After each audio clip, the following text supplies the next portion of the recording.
Do you want to accomplish something great? Then you need to burn the boats.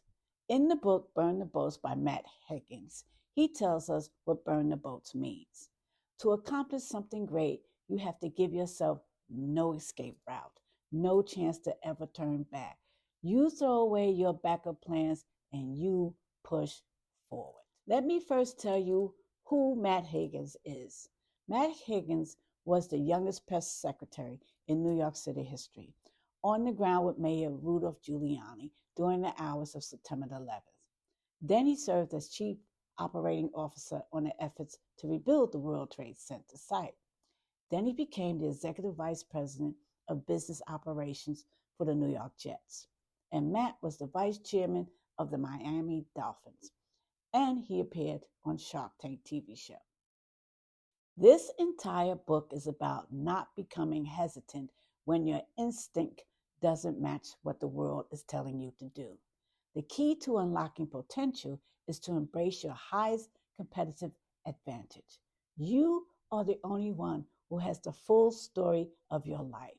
You are the one subject about which there will never be a greater expert in the world. Here's some key points for you to jot down and remember. 1. You can't achieve a goal that you haven't defined. You need to know where you want to go. Only then can you come up with a plan to get there. 2. If you want to start a business, don't let the numbers hold you back. Don't be afraid to go digging for support. 3. You have to be in the driver's seat of your life. If you sense that you are being exploited or being held back from your time to shine, you can't stew in your own resentment and wait around, to be recognized, or even worse, indulge in self-pity. The law of coping interest applies as much to ideas and achievements as it does to money. Let's talk about detractors now.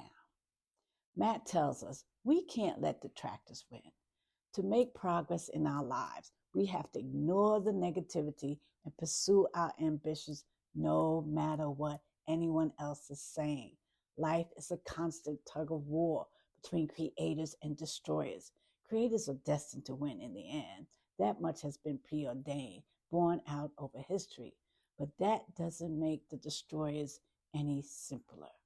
Lamenting that there are naysayers trying to tear you down is like wishing there was no gravity. The higher you rise, the more people will try to put you in, your place. But you don't have to let yourself be attacked. Instead, look upon the critics as a source of useful data, a proxy for some inevitable percentage of the population that will effectively reject your idea. They test and strengthen your resolve. If you can't defend the merits of your business to someone questioning its need to exist, then maybe it doesn't need to exist at all. And then the naysayers prove that there is alpha, the possibility of increased reward and risk taking. If everyone saw the wisdom of an idea or had the courage to pursue it, there would be no opportunity to move first, to break out before others see their potential. Haters hate because they are themselves broken. I want you to take a moment and talk about your goals, dreams, and plans. I learned early on to keep my fears to myself. Matt puts it this way: we need to try our best not to expose ourselves to people who will pick us apart and criticize the goals we decide to chase. We need to harness every ounce of positive energy we can in order to pull off big ideas.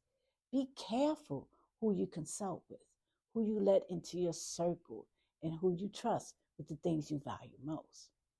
I want people who are incubating brand new companies or ideas that these new ventures are very fragile in the beginning.